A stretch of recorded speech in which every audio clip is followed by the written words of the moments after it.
Okay, good evening. నిన్న evening 4:15కు Yellammabanda goodwill hotel దగ్గర ఒక మర్డర్ అయిందని చెప్పి మాకు డయల్ 100 కాల్ వచ్చింది.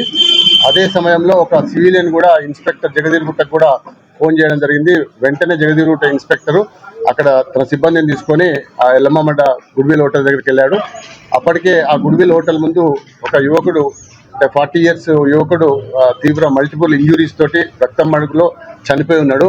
వెంటనే క్లూస్ టీమ్ని పిలిపించి ఆ సీన్ ప్రొటెక్ట్ చేయడం జరిగింది. అక్కడున్న లోకల్ హోటల్ వాళ్ళతో కంప్లైంట్ తీసుకొని ఇమీడియట్గా ఒక మర్డర్ కేసు నమోదు చేసుకొని దర్యాప్తు చేపట్టడం జరిగింది. ఆ దర్యాప్తులో భాగంగా ఫస్ట్ టెక్నికల్ ఎవిడెన్స్ను మేము అనలైజ్ చేయడం ద్వారా ఆ డిసీజ్డ్ మాకు ఐడెంటిఫై అయ్యిండు. అతని పేరు మహమ్మద్ మహబూబ్ అని, అతను 40 ఇయర్స్ అని. అతను యాక్చువల్గా గుల్బర్గా అతను ప్రాపరు. అతను టెంపరీగా కొంతకాలం మనకు ముషీరాబాద్లో ఉన్నాడు. అతను ఒక 13 క్రిమినల్ కేసులలో, ఒక మర్డర్ కేసులో కూడా ఉన్నాడు పటాన్ చెరువులో. అదేవిధంగా అతని మీద ఒక రౌడీ షీట్ కూడా ముషీరాబాద్లో ఉన్నదని మనకు తేలింది. వెంటనే మనం వాళ్ళ బంధువులకు గుల్బర్గాకు ఇన్ఫార్మ్ చేయడం జరిగింది.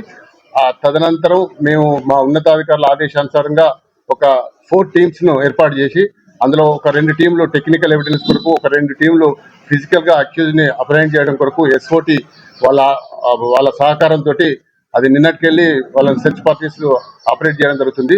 అందులో భాగంగా ఈరోజు మధ్యాహ్నం 2 గంటలకు RRR వైన్ షాప్ దగ్గర మేము ఈ 4 అక్యూజుల్ని, ఎవరైతే సయ్యద్ ఫైజిల్, సయ్యద్ జహాంగీర్, అదేవిధంగా షేక్ కరీం అండ్ షేక్ అమీర్, ఈ 4గురిని కూడా RRR హోటల్ ముందు ఈరోజు అప్రహెండ్ చేయడం జరిగింది.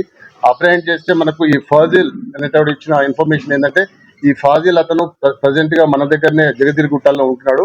అతను కూడా యాక్చువల్గా గుల్బర్గాకు సంబంధించిన వాడే. ఎవరైతే డిసీజ్డ్ మహబూబ్ ఇద్దరు కూడా చిన్నప్పటి నుంచి వాళ్ళ ఒక ఫ్రెండ్స్, ఒకే విలేజ్ వాళ్ళు